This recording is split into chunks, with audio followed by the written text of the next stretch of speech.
Case है और department की बोनाफाइड मिस्टेक है, इसलिए उसको हम 148 के नोटिस को 148A मान रहे हैं। इसके पहले ध्यान दीजिएगा, सुप्रीम कोर्ट ने स्पष्ट लिखा है we are in complete agreement with the findings of high court, मतलब हाई कोर्ट से पूरी तरह हम एग्री हैं, पर क्योंकि बहुत बड़ा प्रेजुडाइज हो रहा है इसलिए हम थोड़ा सा मॉडिफिकेशन कर रहे हैं कि 148 को 148A मान लिया जाए। इसका मतलब क्या निकलता है? सुप्रीम कोर्ट ने बहुत अच्छे से ये क्लियर कर दिया कि ये नोटिसेस इनवैलिड थे, पर इसको 148A मान रहे हैं। इसके अलावा अगर और कोई भी डिफेंसेस हो तो करदाता उसके लिए फ्री है, वो सारे आर्गुमेंट ले सकता है जो आज हम जिस पे चर्चा करेंगे। सारे पर्सपेक्टिव, सारे आर्गुमेंट को हम देखेंगे। सुप्रीम कोर्ट का डिसीजन आशीष अग्रवाल का केस है। यहां एक इंटरेस्टिंग फाइंडिंग करें हम, कौन से डिसीजन, कौन से हाई कोर्ट के डिसीजन आए थे सर इसके अगेंस्ट में, जिन्होंने 148 को उड़ाया था? हाँ जी सर। और दिल्ली, राजस्थान, दिल्ली, राजस्थान, मद्रास, छत्तीसगढ़, कलकत्ता, कर्नाटका, इलाहाबाद। अब सर बहुत इंटरेस्टिंग सिचुएशन, इंटरेस्टिंग चीज एक मैं आपके साथ में शेयर कर रहा हूं। डिसीजन आए थे इलाहाबाद हाई कोर्ट के, बॉम्बे हाई कोर्ट के, राजस्थान हाई कोर्ट के, दिल्ली हाई कोर्ट के, सबके थे। पर सुप्रीम कोर्ट में जो केस गया वो गया था इलाहाबाद हाई कोर्ट वाला। एक इंटरेस्टिंग फाइंडिंग, हाई कोर्ट से क्या बोला था? हाई कोर्ट से इन नोटिस को 2 ग्राउंड पे उड़ाया था। क्या चैलेंज किया था? पहले तो 148 धारा ही समाप्त हो गई, इसलिए उस धारा में आप नोटिस नहीं दे सकते, ठीक है, ये तो सबको मालूम है, और ये सारे हाई कोर्ट्स ने इस बात को मान लिया। पर एक दूसरा आर्ग्यूमेंट भी था जो इलाहाबाद हाई कोर्ट ने उसको जो है कंसीडर नहीं किया कि बोले 148 उड़ा तो रहे हम, तो दूसरे पे बात करके क्या मतलब। पर राजस्थान हाई कोर्ट सुदेश तनेजा के केस में, बॉम्बे हाई कोर्ट टाटा के केस में, बाकी सारे हाई कोर्ट्स ने एक और आर्ग्यूमेंट पे हटाया था। उन्होंने ये कहा था कि भैया ये जो आप टाइम लिमिट एक्सटेंड की आपने 1 अप्रैल से 30 जून जो बढ़ाई है, 2 बार टाइम लिमिट बढ़ाई, पहले 31 मार्च तो 21 जो टाइम लिमिट थी उसको बढ़ा के उन्होंने 30 अप्रैल किया और बाद में 30 जून किया। ये जो टाइम लिमिट सीबीडीटी ने बढ़ाई, बोले सीबीडीटी को ये अधिकार किसने दिया? ये तो लेजिस्लेटिव पावर है और सीबीडीटी एग्जीक्यूटिव पावर में एक्सरसाइज कर रही है, तो ये नोटिफिकेशन अल्ट्रा वायरस है, असंवैधानिक है, अनकॉन्स्टिट्यूशनल है। तो ये जो taxation and other law amendment act का जो नोटिस था उसको उन्होंने ओवर रूल किया, उसको कह दिया कि ये जो डेट बढ़ाई है taxation law other amendment act, इसका कोई मतलब नहीं है, नल एंड वॉइड है। ये दूसरा वाला जो आर्ग्यूमेंट था, सुप्रीम कोर्ट में तो सारे केसेस गए थे, सुप्रीम कोर्ट ने केवल 148 का 148A किया।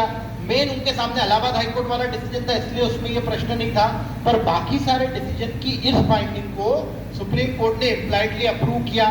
ये वाला जो प्रिंसिपल है कि दोनों बार जो टाइम लिमिट बढ़ाई गई taxation and other law amendment act से, ये टाइम लिमिट बढ़ाना सीबीडीटी के पावर में नहीं था, तो ये जो टोला है taxation other law amendment act, ये इनवैलिड है, इसका कोई मतलब नहीं है।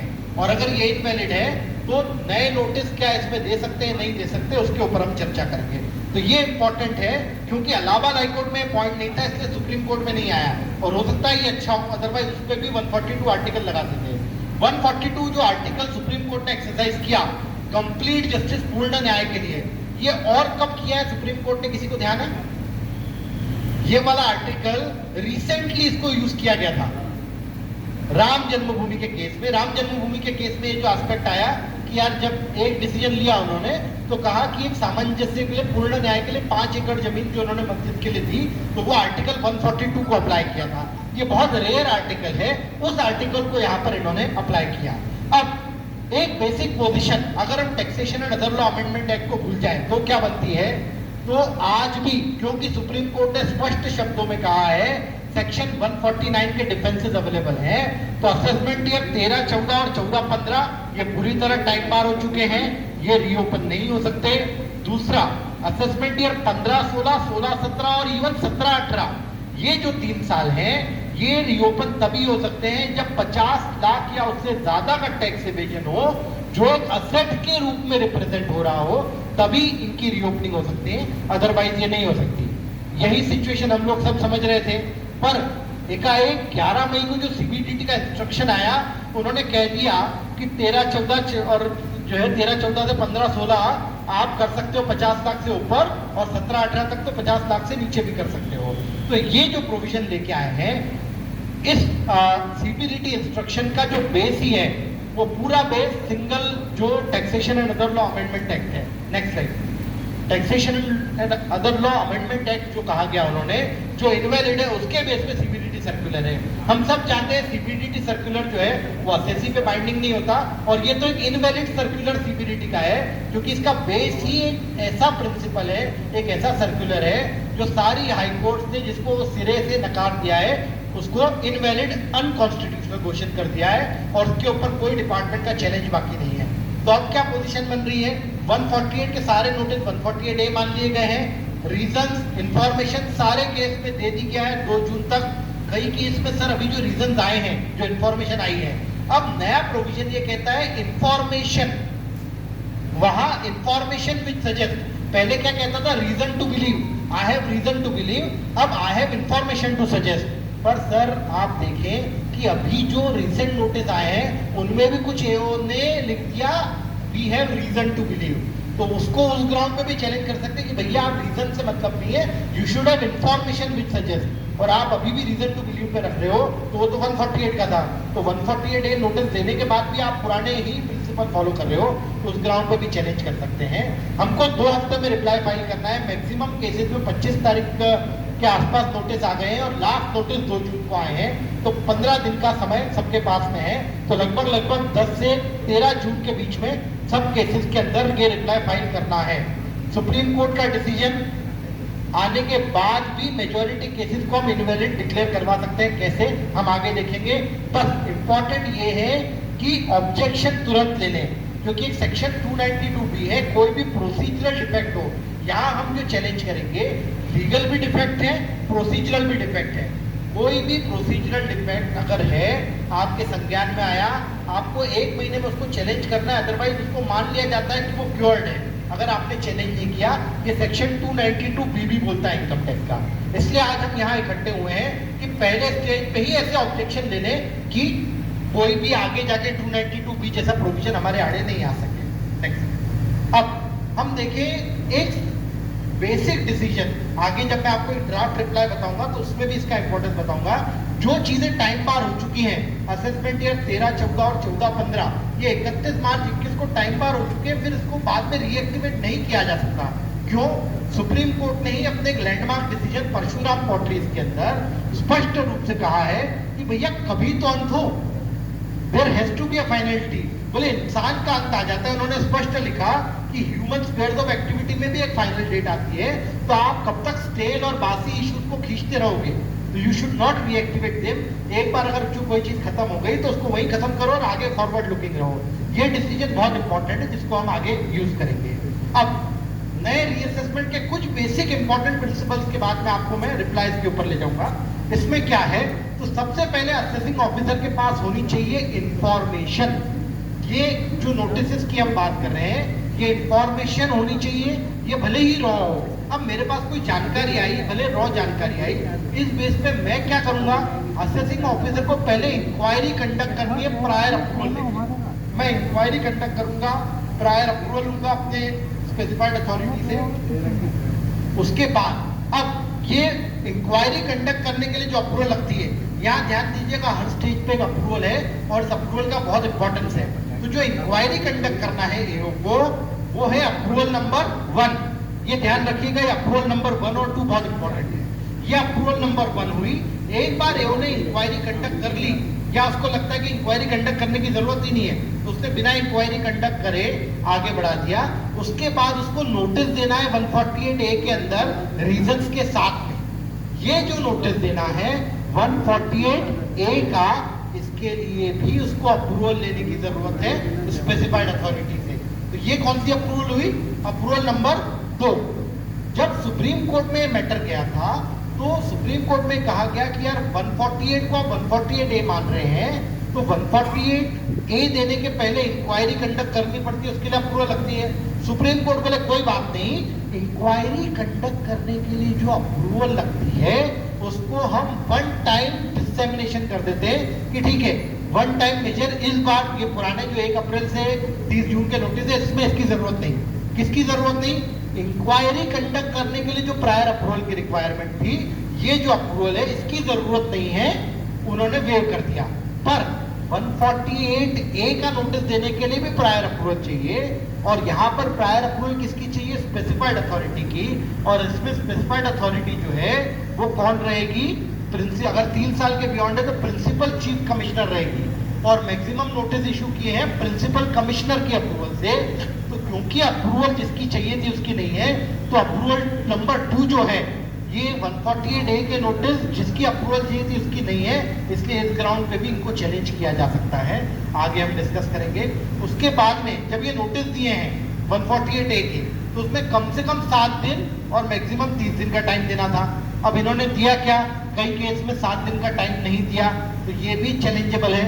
इसके बाद में जब एसएससी का रिस्पॉन्स आ गया, उस रिस्पॉन्स को पढ़ने के बाद सर लॉ में 148A में 1 बार 2 बार 3 बार लिखा है कि एसएससी का जो भी रिस्पॉन्स आए उसको पढ़ना, समझना, कंसीडर करना, फिर ऑर्डर पास करना। पर असेसिंग ऑफिसर जो 148A का नोटिस में रीजन दिए थे वही का वही कर दिया, एसएससी के सबमिशन का कहीं जिक्र ही नहीं है। तो मैं आगे डिस्कस करूंगा कुछ लेटेस्ट डिसीजन जिसमें उनको क्वेश्चन किया गया है। तो ये जो अपॉर्चुनिटी देना है 148A का ऑर्डर आया, ये ऑर्डर आने के बाद नेक्स्ट स्लाइड पे, ये ऑर्डर आने के बाद में फिर हमारे पास ऑप्शन रहेंगे। ये ऑर्डर कब पास होगा? सपोज मुझे 7 अप्रैल तक का टाइम था जवाब देने के लिए, तो 30 अप्रैल जिस महीने में जवाब था उस महीने के एंड से 1 महीना, मतलब 30 अप्रैल से 1 महीना 31 मई तक आपको जवाब जो है ऑर्डर पास करना है। ऑर्डर पास करना है 148A के अंदर, और 148 का नोटिस देना है। एक बार 148 का नोटिस आया उसके बाद या तो हाई कोर्ट जा सकता है आदमी, या तो उसको नॉर्मल प्रोसीडिंग के अंदर चैलेंज कर सकता है। और अगर नॉर्मल में जा रहा है तो फिर 143(2) का नोटिस आएगा, रिटन फाइल करने के बाद असेसमेंट इंक्वायरी होगी। अब हम आगे देखें कि इसमें जो बेसिक स्टेप 1 में एओ के बाद जो कहा गया कि इंफॉर्मेशन होना चाहिए, ये इंफॉर्मेशन का मतलब क्या? तो इंफॉर्मेशन को डिफाइन किया गया है सारे केस में, it must be information flagged under the risk management strategy of CBDT. CBDT ने वहां से बटन दबाया और आपके कंप्यूटर में एसएससी के सामने उसका नाम फ्लैग हो रहा है, दिख रहा है, उसको इंफॉर्मेशन माना जाएगा, या अगर कोई ऑडिट ऑब्जेक्शन है तो उसको इंफॉर्मेशन माना जाएगा। अब यहाँ हम देखें इंफॉर्मेशन जो है, सर आए सागर जैन साहब, सर आ जाइए एप्लीकेशन में या सो एंड सो कहीं भी ये नहीं कि this information is flagged information. अब नोटिस कौन सा माना जा रहा है? 148A का। 148A कब दिया जा सकता है? When there is an information, और इंफॉर्मेशन मतलब विच इज फ्लैग्ड इंफॉर्मेशन। हमारे पास जितने भी नोटिस आए इंफॉर्मेशन नहीं है, तो पहले तो हम एओ से प्रश्न पूछे कि भैया फ्लैग्ड हो तो बताओ, and in our consider view based on reason we can assimilate कि it is not flagged information. जब ये फ्लैग्ड नहीं है सीबीडीटी के मैकेनिज्म के हिसाब से, तो ये इंफॉर्मेशन ही नहीं है, तो इंफॉर्मेशन नहीं है तो आप 148A इसके लिए कर ही नहीं सकते। तो ये एक और डिफरेंस इंपॉर्टेंट हमारे सामने है जिसपे हमको इन नोटिस को चैलेंज करना है, और उसके बाद में इंक्वायरी कंडक्ट करना।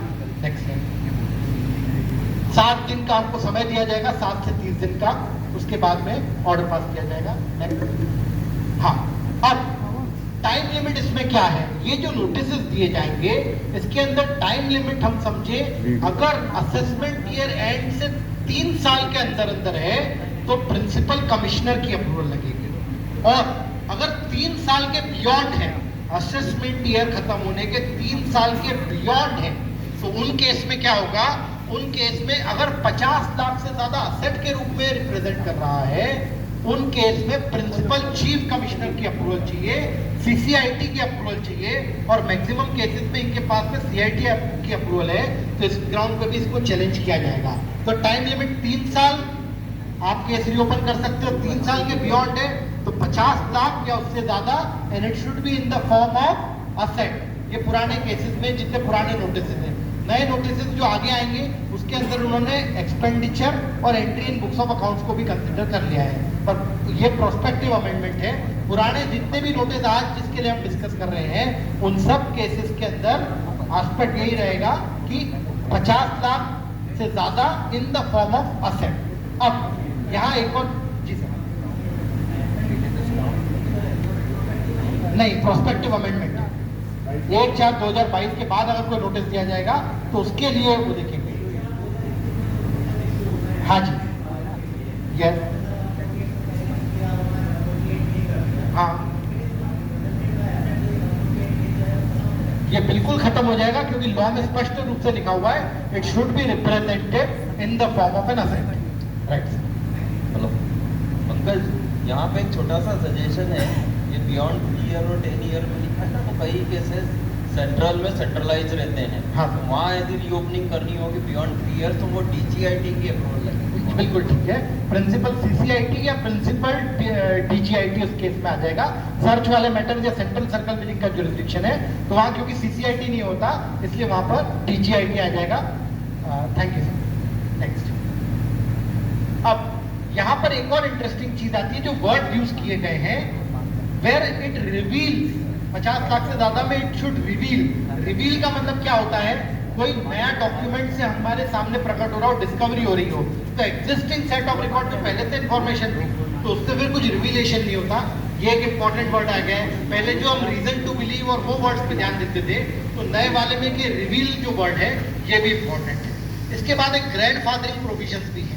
ग्रैंडफादरिंग प्रोविजंस का मतलब क्या कि सेक्शन 149 का जो फर्स्ट प्रोवाइडो है उसमें लिखा था कि यार पहले जो रीओपनिंग हो सकती थी और नए प्रोविजन में नहीं हो सकती तो वो भी इनवैलिड है। पहले वाले प्रोविजंस के अंदर जो है इनवैलिड थी, आज वैलिड है, वो भी इनवैलिड है। इसको हम एक एग्जांपल के रूप में आगे डिटेल में समझेंगे। राइट। एक और इम्पोर्टेंट चीज, जो समय असेसिंग ऑफिसर ने हमको दिया है कि आप 7 दिन में या 30 दिन में जवाब दो, वो टाइम नोटिस के लिए टाइम बार्ड रहेगा।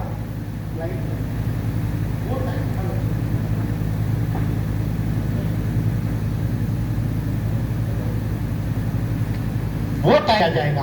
तो सेक्शन 148A(b) के हिसाब से जितना टाइम असेसिंग ऑफिसर ने असेसी को दिया है कि आप जवाब दे दीजिएगा, वो टाइम को टाइम बारिंग लिमिट के लिए 1 मंथ के लिए कंसिडर नहीं किया जाएगा, वो टाइम लिमिटेशन के बाहर रहेगा। ये एक इंपॉर्टेंट चीज है।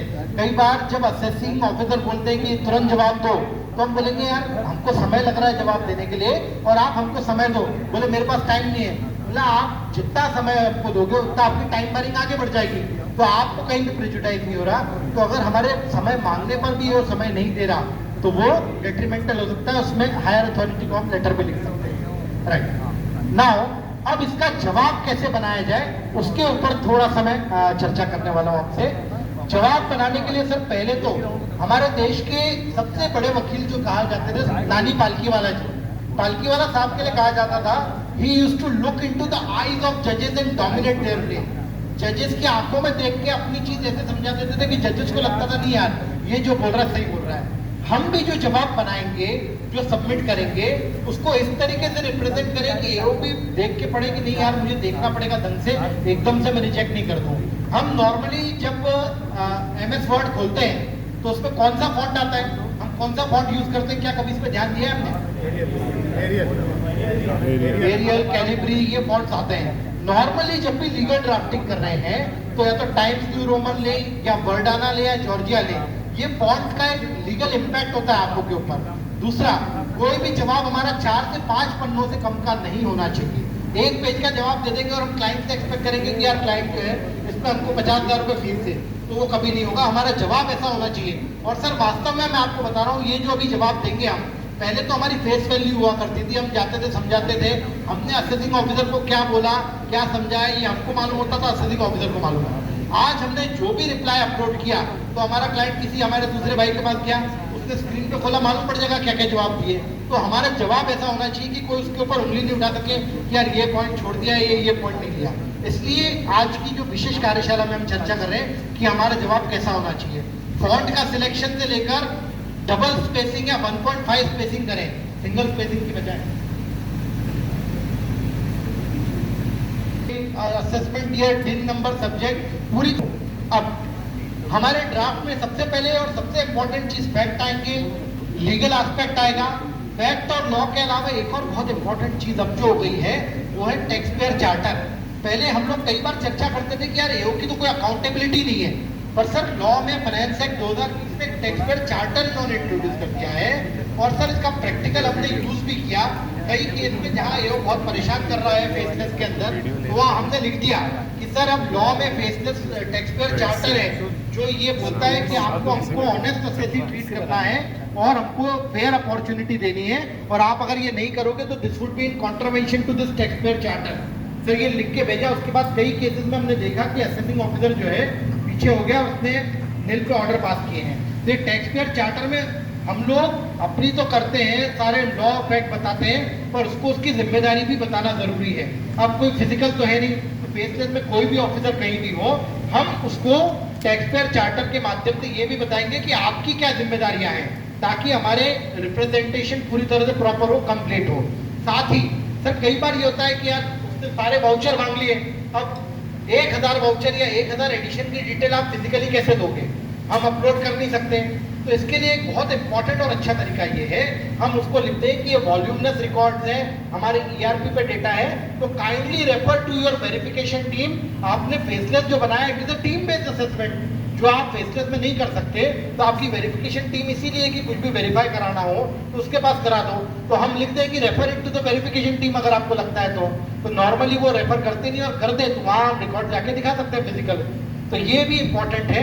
तो जहाँ भी हमको लगता है कि यार बहुत वॉल्यूमनस रिकॉर्ड्स हैं या कोई बहुत ज़्यादा डिटेल वो फेसलेस है वो मांग रहा है, जो फेसलेस वाले को देने का मतलब नहीं है, तो हम लिख दें कि refer it to the verification team, ताकि आगे जाके वो एलिगेशन नहीं लगा सकता कि आपने बुक्स प्रोड्यूस नहीं करी या वाउचर प्रोड्यूस नहीं करे। हम लिख देंगे कि भैया एज पर फेसलेस स्कीम ये वेरिफिकेशन टीम को वेरीफाई करना था और हमने तो लिखा था, आपने नोटिस नहीं दिया वेरिफिकेशन टीम का, ये इंपॉर्टेंट है।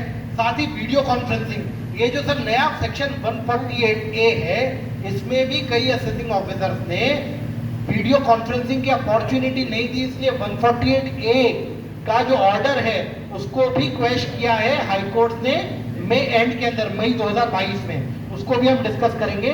बाकी जो एविडेंसेस लगते हैं, कई बार ये होता है कि हमको नोटिस दे दिया कि आपका ये ट्रांजैक्शन है, आपने इस साल में इस व्यक्ति से लोन लिया, पर अगर उस साल में उस व्यक्ति से लोन है ही नहीं, तो ऐसे केसेस में हमको ये चीज एफिडेविट पे देनी चाहिए, क्योंकि उससे हम प्रूव कर देंगे एफिडेविट से कि फैक्चुअली इनकरेक्ट इन्फॉर्मेशन है, ये लोन ही इस साल का नहीं है, तो कोई इनकम नहीं होती, और इनकम नहीं है तो एस्केपिंग असेसमेंट कैसे हुआ। तो अगर कहीं भी हमको लगता है कि कोई फैक्चुअल इनएक्यूरेसी है तो उसको बाकायदा एफिडेविट के ऊपर दें, तो उसमें बहुत चांसेस हैं कि ये नोटिस ड्रॉप हो जाएंगे। नेक्स्ट, अब ड्राफ्टिंग के अंदर कैसे स्टार्ट करना, ये भी बहुत इंटरेस्टिंग चीज़ है। सर हमारे देश में सबसे अच्छी अगर ड्राफ्टिंग की कोई पुस्तक है तो वो श्रीमद् भगवत गीता है। आप देखें श्रीमद् भगवत गीता के अंदर श्री कृष्ण ने किस तरीके से अर्जुन को समझाया है। श्री कृष्ण अर्जुन को अलग अलग नाम से बुलाते हैं, हे पार्थ, हे धनंजय, हे गुड़ाकेश। तो वैसे ही श्री कृष्ण ने अर्जुन के गुणों को बताते हुए उसको अप्रिशिएट किया है। तो हम असेसिंग ऑफिसर को respected sir, honourable sir, your honour, made please your good self, इस तरह अलग अलग नाम से अगर पुकारे, अपने रिप्लाई में अलग अलग लिखे, तो उसका भी एक इम्पैक्ट पड़ता है। इसके बाद में स्टार्टिंग, श्री कृष्ण जब स्टार्ट करते हैं भगवत गीता में, तो सबसे पहले बताते हैं अर्जुन तुझे ये संशय है ना, इसके लिए अब मैं तुझे जो है इस संशय को सॉल्व करूंगा। तो वैसे ही हमको बताना है असेसिंग ऑफिसर का डाउट क्या है, उसका कंसेप्शन क्या है, तो पहले वो बता के उसके बाद फिर हम एक्सप्लेन करेंगे और क्या सबसे इंपॉर्टेंट है। तो हमको बोलना है कि यार सब चीज छोड़ो, पहले ये सुनो। तो एट द आउटसेट इस तरीके के कुछ लीगल वर्ड्स होते हैं जिसको हम अपने नोटिस में यूज करेंगे, तो बहुत इंपॉर्टेंट कि सब छोड़ो। At the outset kindly your attention is invited to so and so, or at the outset we would like to inform that we have not received any such loan। तो ये इस तरीके से लिखेंगे, उसका भी एक इम्पैक्ट पड़ता है। इसके बाद में जब हम कोई सबमिशन कर रहे हैं तो वी सबमिट, पर अगर कोई तथ्य बता रहे हैं, फैक्ट बता रहे हैं, तो फैक्ट का सबमिशन नहीं होता, फैक्ट का स्टेटमेंट होता है, तो वी स्टेट दैट। तो जहाँ फैक्चुअल बता रहे हैं कि we state that we have not received any loan during the year, तो वो फैक्चुअल स्टेटमेंट हो गया। और जहाँ सबमिशन करना है तो we submit that please drop the addition, ये भी इंपॉर्टेंट है। इसके बाद में कई बार ये होता है कि यार हम 148 को तो चैलेंज कर रहे हैं, पर साथ में जो हमारा सेकेंडरी है कि मेरिट्स पे भी ये एडिशन नहीं हो सकता, तो हम लिखते हैं कि विदाउट प्रेजुडिस टू अबो, कि लीगल आर्गुमेंट हमारे स्टैंड कर रहे हैं पर विदाउट प्रेजुडिस टू अबो, आप ये भी सुनो। फिर बोले कि अच्छा चल ये मान लिया ये है, फिर भी हमारा एडिशन नहीं बनता, तो ये लिखना है तो बी दैट एज इट में, कि ये जो ऊपर कहा be that as it may still the addition is not warranted, इस तरीके से हम प्रेजेंट कर सकते हैं। उसके बाद हमारे मालवी में जो है हम बात करते हैं इतना भी नहीं मालूम, एओ को बताना है कि यार ये तो बच्चे को भी नहीं बताना पड़ता है, तो बहुत सिंपल है। तो ऐसे अगर कोई फैक्ट को हमको बताना है कि यार ये तो बहुत कॉमन चीज है, नीडलेस टू मेंशन, ये बताने की जरूरत नहीं, फिर भी हम बोल रहे हैं, तो ये भी कहीं हमको इंपॉर्टेंट कोई फैक्ट को नरेट करना हो तो इस तरीके से हम रिप्रेजेंट कर सकते हैं। अब इसके बाद में एंड नोट और प्रेयर, हमेशा कोई भी ड्राफ्ट हो तो अल्टीमेटली हम क्या चाहते हैं, तो 148A के अंदर भी हमको कहना पड़ेगा कि इसको ड्रॉप करो, इसको ड्रॉप करने के बाद में या ड्रॉप नहीं कर रहे तो हमको इन्फॉर्मेशन प्रोवाइड करो, मटेरियल प्रोवाइड करो, सारी अप्रूवल की कॉपी प्रोवाइड करो, हम क्या चाहते हैं उसको हमको आखिरी में समराइज करना है। भगवत गीता में भी जो है श्री कृष्ण बताते हैं कि अर्जुन देखो ये डाउट थे और इसको इस तरीके से मैंने सॉल्व कर दिया है, तो उन्होंने भी भगवत गीता के सार को समराइज किया है। गीता सार हम सब लोग पढ़ते ही हैं, तो वैसे ही हमारा भी जो ड्राफ्ट हो उसके अंदर भी हमको चीजों को समराइज करके देना जरूरी है। अब मैं एक आपके सामने रिप्लाई शेयर करूंगा। रिप्लाई के साथ में एक और चीज हमको देखनी है कि हमारा जो ड्राफ्ट हो, रिप्लाई हो, केवल इनकम टैक्स तक संकुचित नहीं रखें। जनरल क्लॉजेज एक्ट से लेकर Indian evidence act, sale of goods act, contract act, ये सब का जितना हम यूज करेंगे उतना हमारे लिए एडवांटेजियस रहेगा। ऐसा कहा जाता है हमारे देश के 3 बड़े वकील, नानी पालकीवाला, संपत कुमार जी और रुस्तम कोला, ये तीनों वकीलों ने पहले 3 साल सिविल लॉ की प्रैक्टिस करी, उसके बाद इनकम टैक्स की प्रैक्टिस में आए and they became the best in law. तो इसलिए हमको भी केवल इनकम टैक्स तक अपने आप को सीमित नहीं रखें, सारे लॉज के देखें, उसके एप्लीकेशन देखें, तो हम बहुत अच्छा रिप्लाई कर सकते हैं। नाउ अब एक सैंपल रिप्लाई मैं आपको बता रहा हूँ, जो 1 अप्रैल से 30 जून के नोटिस आए उनको हमको कैसे रिप्रेजेंट करना है। इसमें सबसे पहले तो जिसको भी हम रिप्रेजेंट कर रहे हैं, यहाँ एक और इम्पोर्टेंट चीज है कि ये जो नोटिस दिया है, ये दिया है जाओ ने, और अभी फाओ के पास नहीं गए। जाओ मतलब जुरिस्डिक्शनल एओ, 148A का नोटिस भी जुरिस्डिक्शनल एओ ने दिया है और 148 का नोटिस भी हमारा अपना जुरिस्डिक्शनल एओ ही देगा। उसके बाद भी उसके पास कुछ समय रहेगा, फिर वो फेसलेस ऑफिसर के पास जाएगा। तो अभी हम जाओ से डील करेंगे, फिर फाओ के पास जाएगा। तो जब जुरिस्डिक्शनल ऑफिसर से डील करेंगे, इसको एड्रेस करें, एसएससी का नाम आ जाए, असेसमेंट आ जाए, डेट नंबर आ जाए, सब्जेक्ट बहुत इंपॉर्टेंट है क्योंकि सुप्रीम कोर्ट के डायरेक्शन के लिए हम रिप्लाई कर रहे हैं। तो response to show cause notice under deemed notice under section 148 of the act pursuant to direction of Supreme Court in so and so case. इसके बाद में हमको जो समराइज करना है, स्टार्टिंग करनी है, पहले बेसिक बताना है कि ये हमारा नोटिस 148 का था, तो 148A मान लिया गया है सुप्रीम कोर्ट के अनुसार। ये लेटर के द्वारा हमसे एक जो डिपार्टमेंट ने लेटर लिया है उसमें हमको अपॉर्चुनिटी दी गई ये बताने के लिए कि हमारा केस फिट केस क्यों नहीं है रीओपन करने के लिए, और इसलिए हम बता रहे हैं कि ये नोटिस फैक्चुअली लीगली क्यों इनवैलिड, नल एंड वॉइड है। तो हमारा फैक्चुअल और लीगल मैट्रिक्स कुछ इस प्रकार है। अब यहाँ हम देखें सबसे इंपॉर्टेंट 2 तथ्य आपके केस के कि ये नोटिस कब दिया, नोटिस की डेट और ये किस साल का है। ये बहुत इंपॉर्टेंट है क्योंकि कोई भी जज या कोई भी अथॉरिटी पहले तो देखेगी कि नोटिस किस तारीख को दिया है और ये कौन से साल का है, आधी चीज यही क्लियर हो जाएगी। इसलिए सबसे इंपॉर्टेंट ये है। हम फिर बताएं कि ये नोटिस ऑफ 148A का मान लिया गया है। सुप्रीम कोर्ट ने कंप्लीट एग्रीमेंट दिया है कि हम सारे आर्गुमेंट से एक्सेप्टेड है, केवल 148 को मॉडिफाई कर रहे हैं, 148A मान रहे हैं, बाकी सारी फाइंडिंग्स अप्रूव कर रहे हैं। और सुप्रीम कोर्ट ने जो कहा है कि 149 और सारे डिफेंसेस अवेलेबल रहेंगे, उसको रिप्रोड्यूस किया है यहाँ पर हमने। इसलिए हम यहाँ पर आर्गुमेंट कर रहे हैं क्योंकि सुप्रीम कोर्ट ने हम कहा है कि अगर आपके पास कोई भी डिफेंसेस हो तो आप ले सकते हैं, और उन्हीं डिफेंसेस के बेस पे आज हम अपने केस को प्लीड करेंगे। इसके बाद सबसे पहले हम बहुत सारा लिखेंगे। अब ये इतना सारा कहाँ देखेगा समझेगा, तो हम जो कहने वाले हैं, जैसे हम इंडेक्स देते हैं वैसे ही executive summary of legal contention दें। हम लोग देखते हैं बोर्ड मीटिंग में बोर्ड ऑफ डायरेक्टर रहते हैं, वो कहाँ सब कुछ पढ़ते हैं, उनको तो एग्जीक्यूटिव समरी चाहिए रहती है। तो हम अपने सबमिशंस की भी एक एग्जीक्यूटिव समरी बनाएं ताकि अगर किसी को 2 मिनट में समझना हो। एल्बर्ट आइंस्टाइन ने कहा है अगर आप किसी को 1 मिनट में कोई चीज नहीं समझा सकते, मतलब आप खुद ही नहीं समझे हो वो चीज। तो इसलिए हम 1 मिनट का एक एग्जीक्यूटिव समरी बनाएंगे कंटेंशन की। अब आपको इसमें और ज्यादा समझना है तो आगे हमने दिया है, तो यहाँ हम देख देंगे कि भैया ये नोटिस टाइम बार्ड है, सीबीडीटी का इंस्ट्रक्शन जिस बेस पे नोटिस इशू किया है वो इलीगल नोटिफिकेशन के बेस पे, अल्ट्रा वायरस के बेस पे, इसलिए वो भी टाइम बार्ड है। 148A का नोटिस देने के लिए जो अप्रूवल चाहिए थी वो अप्रूवल नहीं ली है। ये जो इन्फॉर्मेशन दी थी ये फ्लैग्ड इन्फॉर्मेशन नहीं है, और इसको असेट के रूप में रिप्रेजेंट होना था जो ये नहीं हो रहे। तो ये हमारी समरी हो गई ऑब्जेक्शन के। अब हम डिटेल्ड सबमिशन आगे देंगे, तो डिटेल लीगल कंटेंशन की क्यों नोटिस वैलिड नहीं है। तो यहाँ हमने दे दिया कि ये नोटिस जो है 13-14 या 14-15 का है। 13-14 या 14-15 के लिए टाइम बारिंग डेट जो है ये 31 मार्च 2021 थी। 13-14 के लिए 20 थी, पर पहला जो टैक्सेशन लॉ अमेंडमेंट है कोविड की वजह से आया, उसकी वजह से ये 30 को बढ़ा के 21 कर दिया गया, जिसपे कोई डिस्प्यूट नहीं है। पर 31 मार्च 2021 के बाद 13-14, 14-15 टाइम पार हो चुके थे पूरी तरह से। पुराने लॉ में कोई नोटिस इसका नहीं दिया जा सकता था, तो इसलिए टाइम बार्ड है। फिर परशुराम पॉटरी की सुप्रीम कोर्ट ने परशुराम पॉटरी में कहा है कि कोई अगर टाइम बार हो चुका है उसको रीएक्टिवेट नहीं किया जाना चाहिए। इसके बाद हम बताएंगे कि ये सीबीडीटी इंस्ट्रक्शन के बारे में बात करेंगे, जो कहता है ये 13-14, 14-15 को बोलता है कि ये 50 लाख से ऊपर में खोल सकते हैं, 16, 17, 17, 50 लाख से कम में खोल सकते हैं। और ये नोटिफिकेशन का बेसिस जो है वो taxation and other law amendment act है।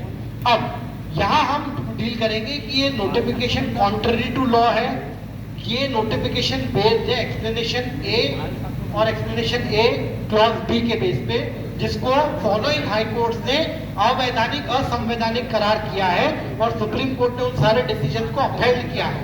इसमें क्या है, सबसे पहला decision Manmohan Kohli versus ACIT Delhi high court. इसमें स्पष्ट रूप से लाइन में दिया है explanation to notification dated 31 March 27 April are declared to be ultra vires relaxation act and therefore are bad in law and null and void.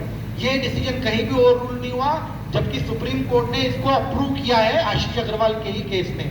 तो जब ये नोटिफिकेशन टाइम बार्ड था तो taxation and other law amendment act के हिसाब से आप तारीख 31 मार्च के आगे बढ़ा ही नहीं सकते थे। जिस नोटिफिकेशन के थ्रू बढ़ाई वही टाइम बार्ड है, तो सीबीडीटी अपने नोटिफिकेशन में टाइम बार्ड को कैसे यूज कर सकती है, तो इसलिए टाइम आगे नहीं बढ़ेगा। नेक्स्ट डिसीजन केवल ये दिल्ली ने नहीं कहा, कलकत्ता हाईकोर्ट ने भी उसी फाइंडिंग को रिप्रोड्यूस किया कि ये जो एक्सप्लेनेशन है ये नल एंड वॉइड है, अल्ट्रा वायरस है। Next slide. इसके बाद में कर्नाटका हाईकोर्ट ने भी इसी फाइंडिंग को रिप्रोड्यूस किया मोहम्मद मुस्तफा के केस में कि एक्सप्लेनेशन जो है these are liable to be struck down ultra vires 2020 act. इसके बाद कर्नाटका हाईकोर्ट के बाद नेक्स्ट डिसीजन जो है ये है राजस्थान हाईकोर्ट सुदेश तनेजा। इसमें भी इसको अनकॉन्स्टिट्यूशनल, असंवैधानिक और इनवैलिड डिक्लेयर किया। इसके बाद में राजस्थान हाईकोर्ट ने हरीश कुमार भल्ला के केस में भी हेल्ड किया। इसके बाद में next Madras high court Vellore institute of technology और टाटा कम्युनिकेशन बॉम्बे हाईकोर्ट के केस में भी ये जो नोटिफिकेशन है जिन्होंने taxation other law amendment act, हमारे यहाँ कहते हैं टोले खाओ, तो वैसे ये जो दोनों टोला थे इनको सुप्रीम कोर्ट ने और हाई कोर्ट ने टोले खिला दिए। ये इनवैलिड है, नल एंड वॉइड है, तो उसको यूज करते हुए सीबीडीटी कैसे यूज कर रही है वो अपने आप में आश्चर्यजनक है।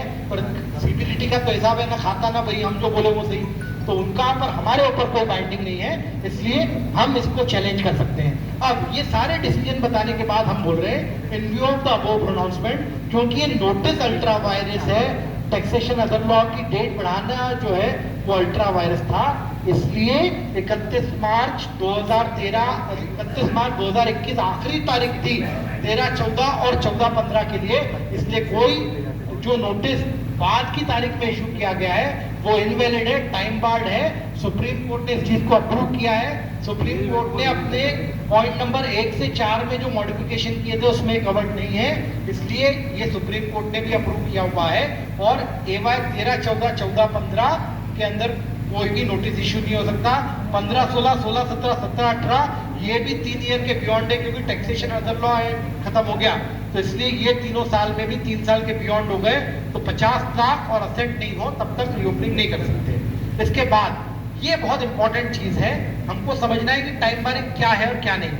हमारे इंदौर के विश्व पितामह रहे M मेहता साहब, वो एक बहुत बढ़िया चीज सिखाया करते थे। वो ये कहते थे कि बेटा तू आज जो तारीख पे खड़ा है, आज का कानून कहता है कि अगर आज तू चोरी करने जाएगा तो तेरे को कितने साल तक सजा हो सकती है, 6 साल तक। तो बोले जिस दिन 6 साल खत्म हो जाए अगले दिन तू पेपर में छपवा दे कि तूने चोरी करी है, कोई तेरा बाल बांका नहीं कर सकता, मैं खड़ा हूं। वैसे ही अगर असेसमेंट ईयर हम बात करें 18-19 की, मैं 1 अप्रैल 2018 को खड़ा हूं, अब टाइम लिमिट क्या हो गई है रीओपनिंग की, 10 साल। अब टाइम लिमिट हो गई 10 साल, तो अगर 18-19 की बात करें तो 18-19 के लिए 19-10-2029 तक खोल सकते हैं।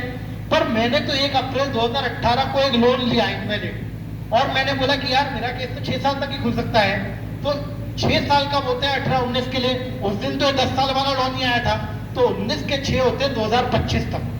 तो यही 149(1) का ग्रैंडफादरिंग है कि जब तक 2022 में 21 में अमेंडमेंट आया तो 21 में अब मैं कोई गुनाह करूंगा तो अब तो 10 साल टाइम लिमिट है, पर अगर ये अमेंडमेंट आने के पहले अगर मैंने कुछ भी किया है तो टाइम लिमिट 2027 6 साल वाली ही लगेगी।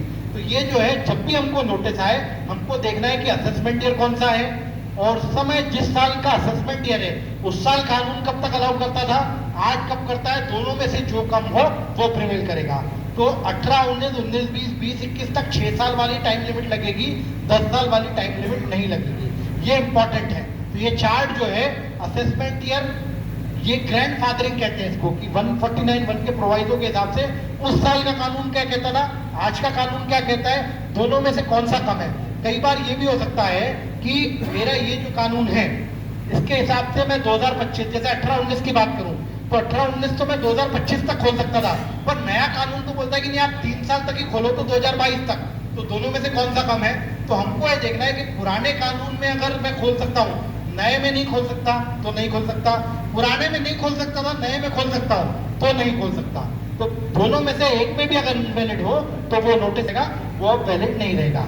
Next slide. तो ये इम्पैक्ट हो गया उसका।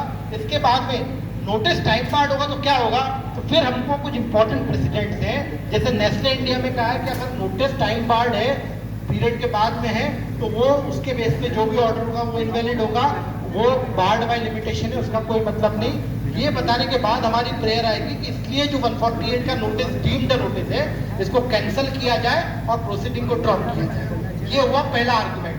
नेक्स्ट आर्गुमेंट जो है इसके अंदर, अब ये नोटिस प्रॉपर सैंक्शन के बिना है। कैसे? तो यहाँ पर हमने प्रोविजन दिया कि प्रायर अप्रूवल चाहिए पहली स्टेज पे इंक्वायरी कंडक्ट के लिए, और 148 का नोटिस देने के लिए अप्रूवल नंबर 2 चाहिए। अब अप्रूवल किसकी चाहिए? तो 151 में जो अथॉरिटी है उसकी चाहिए। 151 में कौन सी अथॉरिटी है? तो प्रिंसिपल डीजी या प्रिंसिपल चीफ कमिश्नर, अगर 3 साल के बियॉन्ड है तो। अब 3 साल के बियॉन्ड है तो इनकी अप्रूवल चाहिए थी सीसीआईटी की, ली है सीआईटी की, तो क्या ये हो सकता है? नहीं। इसकी नेक्स्ट स्लाइड में उन्होंने कहा है कि जिसका काम उसी को साझे। एसपीएल सिद्धार्थ ने कहा है कि अगर लॉ ने कहा है कि ये काम करेगा तो दूसरा वो काम नहीं कर सकता, जिसको जो अथॉरिटी दी है वही उसको फॉलो कर सकता है, अदरवाइज वो नोटिस इनवैलिड है तो उसके बेस पे कोई ऑर्डर भी नहीं हो सकता। सिमिलरली बॉम्बे हाई कोर्ट ने भी डीएसजे कम्युनिकेशन में यही रिपीट किया है कि जिसकी अप्रूवल की रिक्वायरमेंट है, बल्कि यहाँ पे ये भी कहा गया है कि अप्रूवल चाहिए जेसी की, आपने ले ली सीआईटी की, उसके पिताजी की ले ली तो वो भी नहीं चलेगा, एक्सेस ज्यूरिसडिक्शन हो जाएगा वो। आपको ज्यूरिसडिक्शन चाहिए, एक्सेस शॉर्ट कोई भी ज्यूरिसडिक्शन नहीं चलेगा। तो ये दूसरा ग्राउंड हुआ जिसके तहत हम अप्रूवल को चैलेंज करें। मैक्सिमम केसेस जो नोटिस आए हैं उन्होंने प्रिंसिपल कमिश्नर की अप्रूवल देके नोटिस दे दिए थे, सीसीआईटी की नहीं है, तो अप्रूवल की कॉपी भी मांगे हम और उसको चैलेंज भी करें। नेक्स्ट, केवल फ्लैग्ड इंफॉर्मेशन होनी चाहिए। अब इंफॉर्मेशन क्या है? तो 148A का नोटिस है, 148A के नोटिस के लिए इंफॉर्मेशन को डिफाइन किया एक्सप्लेनेशन में, एनी इंफॉर्मेशन फ्लैग्ड। हम केवल ये पूछ लें कि भैया फ्लैग्ड है क्या, क्योंकि आपने जो रीजन लिखे उसमें तो लिखा है this information received from investigation wing, और ये इन्फॉर्मेशन फ्लैग तो सीबीडीटी से होना चाहिए, तो इन्वेस्टिगेशन विंग तो सीबीडीटी है नहीं, तो इसलिए ये इन्फॉर्मेशन फ्लैग्ड नहीं है। और क्योंकि इन्फॉर्मेशन फ्लैग नहीं है तो ये 148A के लिए यूज नहीं कर सकते, और आपका नोटिस तो 148A का डीम हो रहा है, इसलिए ये नोटिस इनवैलिड है, because it is not considering the required information. जो इन्फॉर्मेशन चाहिए ये वो नहीं है, इसलिए भी ये नोटिस इनवैलिड है। इसके बाद 3 साल के बियॉन्ड हो तो 50 लाख से ज्यादा represented in the form of asset. अब आप बोलेंगे असेट का मतलब क्या? तो एक्सप्लेनेशन टू 149 असेट को इंक्लूसिवली डिफाइन करता है, immovable property, land, building, share, security, loan, advances etcetera. आप बोलेंगे यार नहीं, ये तो इंक्लूसिव डेफिनेशन है, मतलब इसमें और कुछ भी आ सकता है। तो हम बोलेंगे एक मिनट, यही भाषा का उपयोग 153A में भी किया है कि where the income escaping assessment is exceeding 50 lakh represented in the form of asset, तो वहां 10 लाख का प्रोविजन था, वही का वही शब्दशः यहाँ पे लेके आए हैं। तो उसको इंटरप्रेट करते हुए गुवाहाटी ट्राइब्यूनल ने ACIT versus gold stone cement limited ITA number 126 GTY Guwahati 2020 में बहुत अच्छी फाइंडिंग की है। इसमें उन्होंने क्या बताया है, तो इस डिसीजन के अंदर नेक्स्ट स्लाइड उन्होंने एक्सप्लेन किया है कि as per this proviso necessarily implies liabilities item falling in the left side of balance sheet stand excluded. Express mention of one thing means exclusion of all other. अगर उन्होंने asset लिखा है तो liability भी बाहर हो गए, revenue भी बाहर हो गए, income भी बाहर हो गए, सब बाहर हो गए. तो यहाँ क्या लैंग्वेज है? asset. फिर आगे उन्होंने और डिफाइन किया, by express mention of asset, specifically parliament silently excluded revenue, expenditure, liability from the jurisdictional bank. तो अगर आपने 13-14 में या सपोज 15-16 में कोई लोन लिया था, वो 3 साल के बियॉन्ड है, फिर वो भले 1 करोड़ का लोन लिया था, पर वो है क्या? लोन. और लोन असेट नहीं है, लोन लाइबिलिटी होती है. वही उन्होंने वापस इस चीज को किया कि लाइबिलिटी का मतलब क्या, तो share capital, reserve, loan, advance वगैरह वगैरह उन्होंने एक्सप्लेन किया. और which can not be characterised as asset. Similarly expenses है, अगर बोगस परचेज किसी ने बोला, वो भी असेट में फॉल नहीं होगा. इसके बाद इस ट्राइब्यूनल ने कि बोले अगर एओ को नहीं समझ में आए तो एक पिक्चर बना के भी समझाया, जिसमें ये चार्ट दिया है कि पीएनएल, बैलेंस शीट दोनों बताया. पीएनएल में क्या क्या आता है, बैलेंस शीट में क्या क्या आता है, और बैलेंस शीट की लायबिलिटी और असेट में क्या आता है. और असेट को बोल्ड कर दिया कि असेट में केवल ये आएगा, बाकी सब चीजें जो है बैलेंस शीट की अदर आइटम्स है, फाइनेंशियल आइटम, तो उसको असेट नहीं माना जाएगा. तो ये गुवाहाटी ट्राइब्यूनल का डिसीजन भी हमको हेल्प करेगा. और फाइनली कंक्लूडिंग फाइंडिंग में उन्होंने वापस लिख दिया कि टू से credit in regular bank account like sale proceed, loan, share capital is found to be unexplained. Unexplained है तो भी वो अनएक्सप्लेन्ड अनडिस्क्लोज इनकम है, अनडिस्क्लोज असेट नहीं है. ये कह के उन्होंने अनडिस्क्लोज कैश क्रेडिट हो सकता है, अनडिस्क्लोज असेट नहीं है, कह के एडिशन डिलीट किया 153 लिखे. तो ये असेट जो डेफिनेशन है क्योंकि मीट नहीं हो रहा, ये और इम्पोर्टेंट है. मैक्सिमम केसेस में जहाँ रीओपनिंग हुई है एवाय 17-18 तक, उन सब केस में या तो कोई अनसिक्योर्ड लोन के बेस पे कर दी, या उन्होंने कह दिया कि आपका बोगस एक्सपेंडिचर है, बोगस परचेजेस है, पर कहीं भी असेट जो है वो हार्डली 5 से 10% केसेस में है. और असेट का डिफाइंड है, हमारे पास एक जुडिशियल प्रोनाउंसमेंट भी है, तो इनको यूज करके हम जवाब देंगे तो उसका बहुत अच्छा इम्पैक्ट पड़ेगा. नेक्स्ट एक और इम्पोर्टेंट चीज कि असेट जब था तो भैया बाद में एक अमेंडमेंट आया है. तो अमेंडमेंट ने क्या कहा है, अमेंडमेंट ने कहा है कि इसमें असेट के अलावा एक्सपेंडिचर को भी इंक्लूड करेंगे और entry in books of account को भी इंक्लूड करेंगे. और ये अमेंडमेंट आया 1/4/22 से जो प्रोस्पेक्टिव है, तो ये जो बाद के आया इससे तो ये और क्लियर हो रहा है ना कि भैया ये पहले नहीं था इसलिए तो लेके आए. अगर असेट में ये पहले इंक्लूड होता तो ये अमेंडमेंट लाने की जरूरत ही नहीं थी. और उनको था कि यार ये इंक्लूड था तो रेट्रोस्पेक्टिव लेके आते कि हम क्लैरिफाई कर रहे हैं, पर क्योंकि उन्होंने ऐसा कुछ नहीं किया और ये सब्सिक्वेंट अमेंडमेंट है, इसलिए ये रीओपनिंग नहीं हो सकती अगर वो असेट के रूप में नहीं है तो. इसके बाद कुछ मई के अंदर ये जो डिसीजन आया सुप्रीम कोर्ट का, लगभग 4 तारीख के आसपास आया, उसके बाद भी कई 148A ये जो नया प्रावधान है इसको लेके कुछ डिसीजन आए जिस पर हम चर्चा करेंगे. ये सबसे पहला डिसीजन फर्स्ट सोलर पावर का है. इसके अंदर उन्होंने कहा 148A का नोटिस दिया. ये डिसीजन है 31 मई 2022 का, हमारे 8 दिन पुराना डिसीजन है, जिसमें नए रीओपनिंग के अगेंस्ट में रिट लगी थी 148A के केस में. इसमें उन्होंने कहा कि एसएससी ने सबमिशन करे, पर एओ ने एसएससी के सबमिशन पढ़े बिना 148A का ऑर्डर कर दिया. तो उन्होंने क्या कहा कि इसमें एसएससी ने पर्सनल हियरिंग मांगी थी, वीडियो कॉन्फ्रेंसिंग मांगी थी, जवाब दिया था, ना आपने जवाब पढ़ा, ना आपने हियरिंग की अपॉर्चुनिटी थी, तो आपका नोटिस जो है ये इलीगल है. जो आपका पर्सपेक्टिव था 148A का जो ऑर्डर था वो इलीगल है, उसको सेट असाइड कर दिया कि नल एंड वॉइड. आपको जो 148 लेके आए थे कि लिटिगेशन कम हो, तो आप तो आंख बंद करके काम कर रहे हो, तो बोले ये परमिसिबल नहीं है. उन्होंने रिट लगाई थी कि cryptic order without application mind, और वो रिट एक्सेप्ट हुई नए प्रावधान में भी और उसको सेट असाइड किया गया. ये 31 मई 2022 का 8 दिन पुराना ऑर्डर है नए प्रोविजन के केस में. इसके बाद डिसीजन है धर्मेंद्र कुमार सिंह का, ये 27 मई का ऑर्डर है. इसमें 148A को इन्होंने एरोनियस और ग्रॉसली इलीगल ऑर्डर को कहा गया. क्यों? क्योंकि इसमें एसएससी का जो रिप्लाई था उसको उन्होंने देखा ही नहीं, उसको डिस्कस नहीं किया ऑर्डर में. सर हम जो जवाब दे रहे हैं तो आप ये तो कहो कि आपके जवाब में क्या गलत है क्या सही है. हमारे जस्टिस आरवी ईश्वर साहब ने बोला था कि एसएससी का ऑफिसर जो है हाथ बांध के नहीं बैठ जाए, बोले you can not sit back with folded hands कि आने दो आने दो आने दो, और जब सब आ गया बोले मैं नहीं मानता. आपको डील करना है कि क्यों नहीं मानते, क्या गलत है. आप बोलो कि इसके अगेंस्ट में भी आपको कुछ हो तो प्रूव करो. आप केवल एसएससी से सबमिशन ले लो और फिर सीधे उसको समरीली रिजेक्ट कर लो, तो वो गलत है. इलाहाबाद हाईकोर्ट ने इसको क्वैश किया. इसके बाद एक और बहुत इंटरेस्टिंग डिसीजन है आरएन फैशन का. ये कलकत्ता हाई कोर्ट का डिसीजन है। इसमें जो ड्यू डेट दी थी कि सर आप 8 तारीख तक इसका जवाब दो, अब जो ड्यू डेट दी उन्होंने वो आ रहा था गुड फ्राइडे, अब वो तो पब्लिक हॉलीडे है, फिर उसके बाद सैटरडे संडे, तो उन्होंने ऑर्डर पास कर दिया कि आपने टाइम तक जवाब नहीं दिया। तो जैसा मैंने आपको बताया जनरल क्लॉजेज एक्ट बोलता है छुट्टी के दिन कुछ नहीं कर सकते। कलकत्ता हाईकोर्ट ने 25 मई 2022 को बोला कि यार आपने एओ ने क्या बेवकूफी सरीका काम किया कि डेट पब्लिक हॉलीडे के दिन जवाब मांगा है। तो बोले आप जो है पब्लिक हॉलीडे के दिन कोई जवाब मांग ही नहीं सकते, एओ को जनरल क्लॉजेज एक्ट नहीं मालूम, डिपार्टमेंट को डायरेक्शन दिया सीबीडीटी को कि इसके ऊपर एक्शन लिया जाए।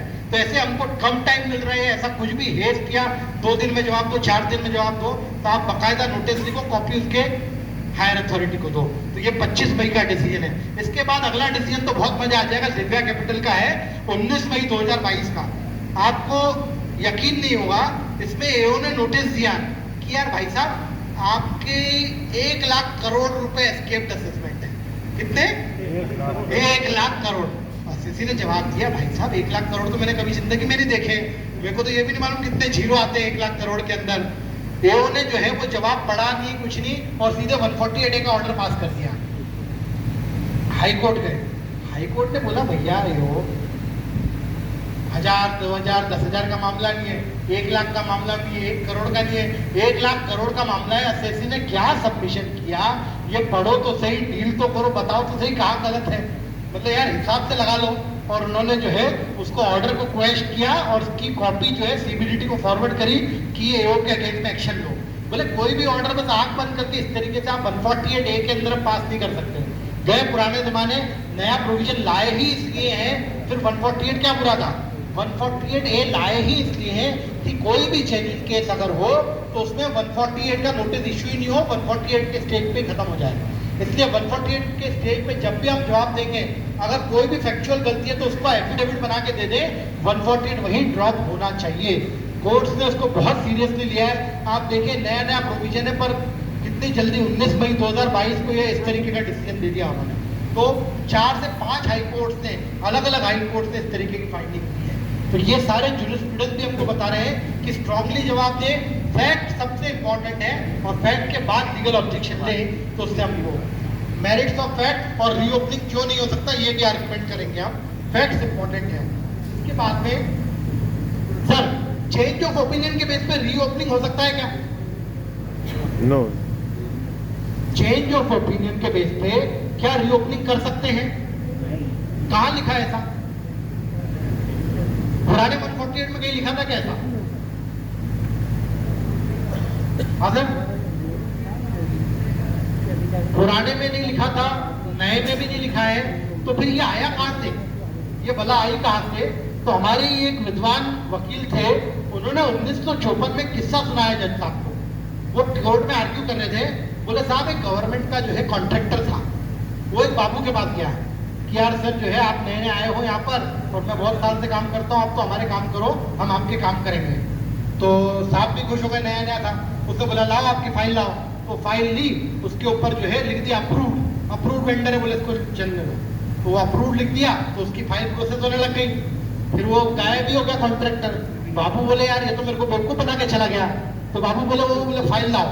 उन्होंने फाइल लाई, फाइल जो है उस पर लिखा हुआ था अप्रूव्ड, उन्होंने लिख दिया आगे NOT नॉट अप्रूव्ड, वही वाला पेन लिखा है उसने लिख दिया नॉट अप्रूव्ड। फिर उसके सारे पेन रुक गए, वो वापस भागा बाबू के पास आया, यार साहब आपने तो मरवा दिया, मैं तो आने वाला था, मैं तो इधर चला गया था घूमने और ऐसा वैसा।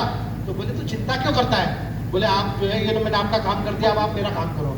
तो वो जो लिखा था नॉट अप्रूव्ड, वो नॉट के आगे उसने ED फुल स्टॉप कर दिया, नोटेड अप्रूव्ड। ये जो है इसको बोलते हैं रिव्यू। उस वकील ने जो है विश्वनाथ शास्त्री करके एक एडवोकेट थे सुप्रीम कोर्ट के, उन्होंने बोला सर ये अब्यूज ऑफ पावर हो सकता है रिव्यू से, और रिव्यू इनहेरेंट राइट नहीं है, तो इसलिए चेंज ऑफ ओपिनियन का अगर आपने अलाउ कर दिया तो ये समस्या आएगी। सुप्रीम कोर्ट ने स्वीकार किया यस, चेंज ऑफ ओपिनियन का जो कंसेप्ट है it is an inbuilt test to stop the abuse of power.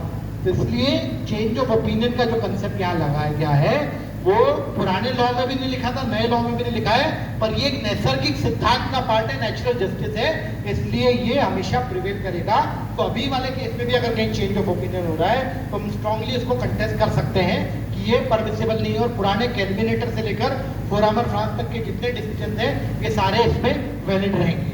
अब अगर आपके पास कोई भी नोटिस आता है तो मैं 20 पॉइंट की चेकलिस्ट बता रहा हूँ, हर नोटिस को वो चेकलिस्ट आप टिक करते चले जाओ तो आपको मालूम पड़ जाएगा कि वो वैलिड है या नहीं। सबसे पहले जैसे ही आपके पास नोटिस आता है तो आपको ये देखना है कि नोटिस किस साल को पर्टेन करता है, और वो साल का नोटिस दिया जा सकता है या वो ईयर टाइम बार्ड है।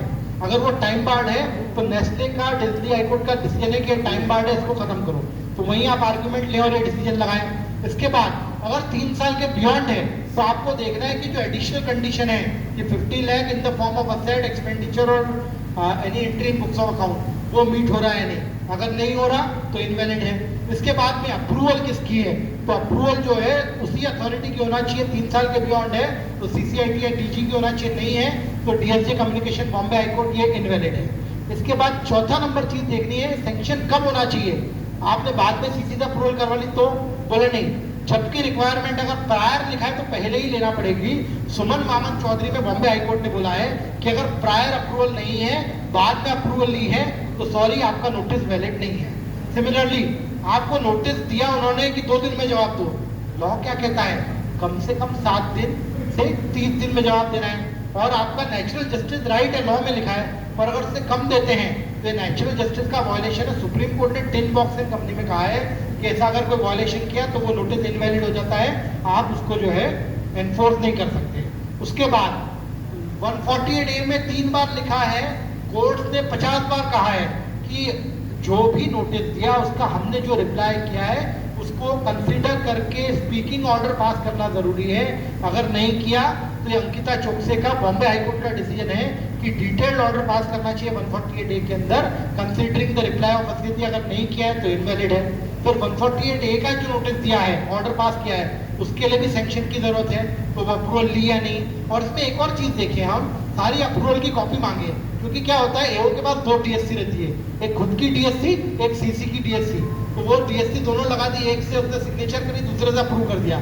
और आजकल सारे डीएससी अप्रूवल में टाइम स्टैम्प होते हैं, तो अगर 1 मिनट में अप्रूव हो गया तो भैया 1 मिनट में तूने अपलोड भी कर दिया और तेरे सीसी ने अप्रूव भी कर दिया, तो एक मैकेनिकल अप्रूवल इस तरीके से हम चैलेंज कर सकते हैं। बॉम्बे हाईकोर्ट ने जर्मन रेमेडीज के केस में कहा है कि अगर कोई भी मैकेनिकल अप्रूवल है, बिना ध्यान दिए आपने बस अप्रूव कर दिया आंख बंद करके, तो वो नहीं चलेगा, आपको माइंड अप्लाई करना है और प्रॉपर अप्रूवल देनी है। इसके बाद में ये देखना है कि 1 महीने के अंदर आपको 148A का ऑर्डर पास होना चाहिए।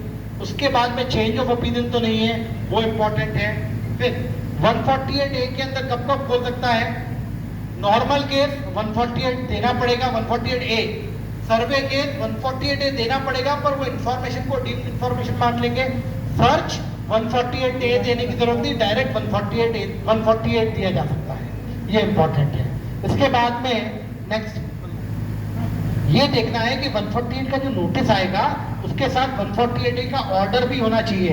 अगर 148A का ऑर्डर साथ में नहीं है तो वो नोटिस फिर आपका वैलिड नहीं है। दोनों साथ में देने हैं, 148A का ऑर्डर भी और 148 का नोटिस भी। इसके बाद में इंफॉर्मेशन क्या है, तो फ्लैग्ड इंफॉर्मेशन, और वो भी सीबीडीटी की रिस्क मैनेजमेंट स्ट्रेटेजी के हिसाब से हो तो ही चलेगा। इन्वेस्टिगेशन विंग ने लिख दिया या इसने कर दिया तो वो इंफॉर्मेशन नॉर्मली नहीं कहलाएगी। नेक्स्ट, इसके बाद में हमको देखना है कि अगर ऑडिट ऑब्जेक्शन है तो उसके ऊपर भी देता है, क्योंकि वो भी डीम्ड इंफॉर्मेशन है। फिर अब कई बार ये हो रहा है कि 148 पहले देना है, उसके बाद 143(2) देना है, पर कई ये हो ना 143(2) दे दिया, 148 बाद में दिया, तो वो एशियन पेंट्स का बॉम्बे हाईकोर्ट है इनवैलिड है। अब कई केस में क्या हुआ साहब कि हमको 1 अप्रैल से 30 जून में नोटिस आए, उसके बाद में जो है उन्होंने असेसमेंट भी कर दिया और सुप्रीम कोर्ट ने बाद में बोला इनवैलिड है। अब क्या होगा इन केस में, क्योंकि वो जो नोटिस था 148 का वो तो इलीगल सुप्रीम कोर्ट ने मान लिया, उसको 148A माना, और आपने जो ऑर्डर पास किया 148 का ना ऑर्डर पास किया ना नया 148 दिया, तो वो असेसमेंट अपील में चैलेंज किए जा सकते हैं, इनवैलिड है। और कई केस जहां अभी केस पेंडिंग है, आपने 148 आया था उसके अगेंस्ट में रिटर्न फाइल कर दिया, हाईकोर्ट नहीं गए, 143(2) आया, आप सबमिशन कर दिए, अब तो ओरिजिनल 148 जो था उसको 148A माना है, वो पुराना रिटर्न जो फाइल किया वो सब नॉन एस्ट हो गया, नए सिरे से नई घोड़ी नया दाम, पूरी नई कहानी होगी। जो भी केसेस है 148A का नोटिस मानेंगे, इंफॉर्मेशन देंगे, 148 का नोटिस नया आएगा, फिर रिटर्न फाइल करना पड़ेगा। तो जो केस एडवांस स्टेज पे थे वहां पर भी पूरे सिरे से कहानी होगी।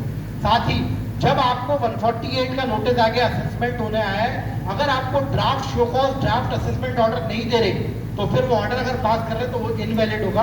पारुल इशरानी के केस में बॉम्बे हाईकोर्ट ने भी कहा है कि ड्राफ्ट असेसमेंट ऑर्डर नई स्कीम में देना जरूरी है, अगर नहीं दिया तो वो सेट असाइड हो जाएगा, वो एक्सेप्टेबल नहीं है। नेक्स्ट है, इसके बाद ये एक बहुत इंपॉर्टेंट प्रिंसिपल है कि आपको सफिशिएंट टाइम देना है। कई एओ ने भी ये किया कि 1 दिन में, 2 दिन में, 3 दिन में जवाब दे दो, तो आप लिख दो कि बॉस हमारा नेचुरल राइट है टाइम का, आप इतना शॉर्ट टाइम नहीं दे सकते, प्रेजुडिशियल है। बॉम्बे हाईकोर्ट का डिसीजन स्वप्ना मैनुअल का, उसको भी रिप्रोड्यूस करें तो आपके लिए एडवांटेजियस रहेगा। साथ ही जो भी सबमिशन है, तो अगर हमने पर्सनल हियरिंग मांगी है वीडियो कॉन्फ्रेंसिंग के थ्रू, तो AO is bound to give it. अगर वो हियरिंग नहीं दी तो पिरामल एंटरप्राइज में बॉम्बे हाईकोर्ट ने कहा है कि ये इनवैलिड है। आपका hearing, right to hearing natural right है, ऑडी अल्टरम पार्टम कहते हैं इसको, कि every person has a right to be heard. तो अगर आपको वीडियो कॉन्फ्रेंसिंग की अपॉर्चुनिटी नहीं दी तो वो इनवैलिड है। साथ ही अब आपको नोटिस दिया था कि भैया आपने अनसिक्योर्ड लोन लिया, बाद में मालूम पड़ा कि नहीं आपने तो असेट ली है, तो अनसिक्योर्ड लोन लिए तो वो उसको तो आप एडिशन नहीं कर रहे, दूसरे पे एडिशन कर रहे हैं। बॉम्बे हाईकोर्ट का जेट एयरवेज का डिसीजन जो नई डिजाइन में भी वैलिड है, उसमें क्लियर कट कहा गया है कि भैया पुराना हो नया हो, जो रीजन पे अगर आपने नोटिस दिया है वो रीजन सर्वाइव नहीं होता तो दूसरे पे एडिशन नहीं कर सकते। उस पे एडिशन हो रहा है तो दूसरे पे साथ पे कर सकते हो, पर अगर उस ग्राउंड पे एडिशन नहीं कर रहे तो आप फिर किसी और ग्राउंड पे एडिशन नहीं कर सकते। मेरिट्स पे कई बार ये होता है कि यार आपने तो लोन लिया है, आपने बोगस परचेज किया या ये किया, तो सबसे पहले तो भैया मेरे पीठ पीछे कोई भी इंफॉर्मेशन मेरे अगेंस्ट में तब तक यूज नहीं कर सकते जब तक मुझे बता नहीं दो। सुप्रीम कोर्ट ने सी वसंतलाल के केस में बहुत स्पष्ट शब्दों में कहा है कि अगर कोई भी डॉक्यूमेंट आपको सामने कन्फ्रंट नहीं किया, हाँ हमारी जिम्मेदारी क्या है, हमको वो इंफॉर्मेशन मांगनी है कि भैया आपने लिखा है कि आपके पास कोई डॉक्यूमेंट है, इंफॉर्मेशन है, ऑन मनी दी, ये दी, वो दिया, तो भैया आपके पास क्या इंफॉर्मेशन है पहले हमको कन्फ्रंट करो, उसके बाद आप उसको यूज कर सकते हो। और एक बार कन्फ्रंट किया फिर आप क्रॉस एग्जामिनेशन मांग लो कि आपको जिसने भी बोला है, जिसने भी दिया है, हम उसको क्रॉस एग्जामिन करना चाहते हैं। सर अगर आपने क्रॉस एग्जामिनेशन नहीं मांगा तो आपको कुछ फायदा नहीं है, आपको मतलब ये मान लो कि इनवैलिड हो जाएगा, आप बाद में नहीं कह सकते। जब तक बच्चा रोता नहीं है, माँ भी दूध नहीं पिलाती है, वैसे ही जब तक आप इंफॉर्मेशन नहीं मांगोगे एओ नहीं देगा, आप क्रॉस एग्जामिनेशन नहीं मांगोगे एओ नहीं देगा, पर आपने मांग ली फिर भी एओ के बस में नहीं रहता नॉर्मली क्रॉस एग्जामिनेशन करवा पाना। तो ये कुछ फैक्ट्स पे चेकलिस्ट है, मैं सर्कुलेट कर दूंगा, इसको भी आप देख लीजिएगा। Next slide. इसके बाद सर हम एओ के पास जाते थे तो एओ जो है फाइल के लेफ्ट हैंड साइड पे एक ऑर्डर शीट मेंटेन करता था, तो हम भी एक प्रैक्टिस बना ले अपने ऑफिस में ऑर्डर शीट मेंटेन करने की। हम अपने फाइल के लेफ्ट हैंड साइड की ये नोटिस कब आया, हमने क्लाइंट को कब फोन लगाया, क्लाइंट ने क्या बोला, क्लाइंट कब आया, क्लाइंट ने आके हमने क्या डॉक्यूमेंट मांगे वो कब लेके आया। नहीं तो भले जो है क्लाइंट हमारे ऊपर चढ़ जाता है कि साहब आपने जवाब नहीं दिया, भैया हमने तेरे से मांगा था तू ये इस तारीख को लेके आया है। तो हमारे पास जब ये मेंटेन रहेगा तो अगर कोई डिपार्टमेंट की तरफ से लीगल लैकुना रहेगा तो तुरंत हमको हमारे ऑर्डर शीट देख के पकड़ में आ जाएगा। तो हर केस के लिए अपनी खुद की ऑर्डर शीट भी हम फाइल में बना के रखें, उसका इंपॉर्टेंस रहेगा। अब कई सारे अलग अलग टाइप के नोटिस इशू हैं, जिसमें असेट नहीं है वो नोटिस इनवैलिड है, असेट है तो उसके अंदर हमको अलग स्ट्रेटेजी जो दूसरे ग्राउंड है उस पर चैलेंज कर सकते हैं। नेक्स्ट, अब ये एक नोटिस रिसेंटली मेरे नजर में आया है, क्रिप्टो करेंसी में एक व्यक्ति ने ट्रांजेक्शन किया, 17-18 का नोटिस है, उसने क्रिप्टो करेंसी जो है 12 लाख की बेची, 13 लाख की खरीदी, 1 लाख का लॉस हुआ, उसको नोटिस आ गया क्यों ना 25 लाख रुपए आपकी इनकम मान ली जाए। अब यहाँ पर पहली बात तो 50 लाख से कम है तो 17-18 का नोटिस आप नहीं दे सकते। दूसरी बात यहाँ पर जो है आप केवल इनकम को कंसिडर कर सकते हो, ये तो मेरी ट्रेडेड वैल्यू है, मेरा एक्चुअल में लॉस है इसलिए नहीं कर सकते। तीसरी, आपको क्रिप्टो के बारे में बताया किसने, आपके पास क्या इंफॉर्मेशन है हमारे सामने लेके आइए, किसने आपको दिया, हम उसको क्रॉस एग्जामिन करना चाहते हैं अगर ऐसा कोई ट्रांजेक्शन हमारे पास नहीं है तो ये इंपॉर्टेंट है। तो क्रिप्टो के केस में क्योंकि अब ये बहुत एडवर्सियल रिजाइम आती जा रही है तो हमको भी बहुत स्ट्रांगली इसको डील करना पड़ेगा। इसके बाद नेक्स्ट, हाँ 151 की जो अप्रूवल की बात करी हमने, यस अप्रूव, इससे नहीं चलेगा। बॉम्बे हाईकोर्ट ने जर्मन रेमेडीज में स्पेसिफिकली लिखा है कि मैकेनिकल अप्रूवल से काम नहीं चलेगा, पर हमको पता कैसे चलेगा कि अप्रूवल मैकेनिकल है या नहीं है, तो हम लेटर लिख के एओ से मांगे कि भैया अप्रूवल जो दी है उसकी पूरी कॉपी हमको प्रोवाइड की जाए। साथ ही आपने ये किया होगा या आपने unsecured loan ABC unsecured loan share capital या कुछ लिया है तो भैया क्या लिया है, नेचर, फॉर्म, मोड, आपको स्पेसिफिक इंफॉर्मेशन देनी है। अगर आपने जो इंफॉर्मेशन दी वो वेग है, जनरल इन नेचर है, उसके बेस पे रीओपनिंग नहीं कर सकते। आपको जो पहला अप्रूवल वाली स्टेज दी है कि आप इंक्वायरी कंडक्ट करो, वो इसीलिए दी है कि आपके पास जो कच्चा पक्का माल है उसको पका लो, उस इंफॉर्मेशन को कॉन्क्रीट कर लो कि वास्तव में क्या है, और उसके बाद में आप रीअसेसमेंट 148 दो। 148 देने के बाद भी आप जो है, आपको अगर स्पष्ट नहीं है कि ये क्या ट्रांजेक्शन है, तो फिर वो नोटिस इनवैलिड है। इसके बाद में फैक्चुअली इनकरेक्ट इंफॉर्मेशन के बेस पे भी रीओपनिंग नहीं कर सकते। सागर एंटरप्राइजेस का गुजरात हाईकोर्ट का डिसीजन इसमें बहुत अच्छा डिसीजन है। क्लियर कट कहा गया है कि गलत इंफॉर्मेशन है तो उस बेस पे आप रीओपनिंग नहीं कर सकते, बल्कि ये है कि दो इंफॉर्मेशन है, ए और बी, एक गलत है तो आप ये नहीं बोल सकते कि एओ ने कौन सी इंफॉर्मेशन को देखते हुए रीओपनिंग डिसाइड करी। इसलिए अगर एक भी इंफॉर्मेशन गलत है तो वो नोटिस इनवैलिड है, आप नया नोटिस दें। इसके बाद में केवल इंक्वायरी करने के लिए, खोजबीन करने के लिए 148 के पावर नहीं है, आपके पास स्क्रूटनी के पावर है, 131 है, 133(6) है, आप उससे करो। रीओपनिंग के प्रोविजन इसलिए नहीं बने कि आप इंक्वायरी करो, इन्वेस्टिगेशन करो, रोविंग इंक्वायरीज करो। Next, no fishing roving inquiries, कई सारे डिसीजन इसके ऊपर है। इसके बाद में एक और इंपॉर्टेंट है कि भैया नोटिस इशू कब हुआ। इशू कब मानते हैं? क्या पोर्टल पे लगाते तब इशू आ जाएगा क्या सर? मेरा एक जेब है, मैंने इस जेब में से पैसे निकाल के इस जेब में रख लिए, तो क्या मैंने आपको दिए? मैंने बोला ये जेब आपका, इसमें जो है आपसे रिलेटेड जितने पैसे रहेंगे इस जेब में रखूंगा। तो ये जेब से पैसे निकाल के इसमें रख लिए, बोले आपके भी मैंने 100 रुपए दे दिए, तो क्या वास्तव में दे दिए? नहीं। इसमें प्रिंसिपल ये है, कन्नूभाई पटेल में गुजरात हाईकोर्ट ने बोला, जब आपके कंट्रोल से बाहर चले जाए, पोर्टल तो डिपार्टमेंट के कंट्रोल में, जब चाहे लगा दे, जब चाहे हटा दे, तो इसलिए जब डिपार्टमेंट के कंट्रोल से चले जाए तो या तो ईमेल के माध्यम से वो सेंड कर दें या आपको फिजिकल पोस्ट से भेज दें, तभी उसको इशू माना जाएगा, otherwise it is not considered issue. केवल पोर्टल पे अपलोड कर देना इशू नहीं माना जाएगा। Then no borrowed satisfaction, investigation मिलने लिख के दे दिया तो भैया अपना भी तो बुद्धि लगाओ, आप उसको देखो, इंक्वायरी करो, या तो एग्री करो कि सही है या नहीं है, उसके बाद करो। केवल बोरोड सेटिस्फेक्शन, जो 148A के रीजन आए थे वही क्या वही आपने ऑर्डर पे छेप दिए, कट कॉपी पेस्ट कर दिया, कोई आपकी फाइंडिंग नहीं लिखी है, आपने क्या किया वो नहीं लिखा, तो वो बोरोड सेटिस्फेक्शन ही कहलाएगा, वो भी वैलिड नहीं है। एक बहुत इंपॉर्टेंट कंसेप्ट है एफिडेविट का, जो हमको ध्यान रखना है कि कहीं भी अगर कोई फैक्चुअली इनकरेक्ट इन्फॉर्मेशन है तो 148 अभी इसी स्टेज पे एक एफिडेविट फाइल कर दे कि भैया ये जानकारी गलत है। और एफिडेविट जो है टाइम ऑनर्ड प्रैक्टिस है हमारे केस में। एफिडेविट में केवल नीचे साइन करने से काम नहीं चलेगा, आपका सोर्स ऑफ नॉलेज लिखना मैंडेटरी है, अदरवाइज सुप्रीम कोर्ट ने कहा है कि अगर सोर्स ऑफ नॉलेज और कंटेंट नहीं लिखा तो वो एफिडेविट की कोई वैल्यू नहीं है।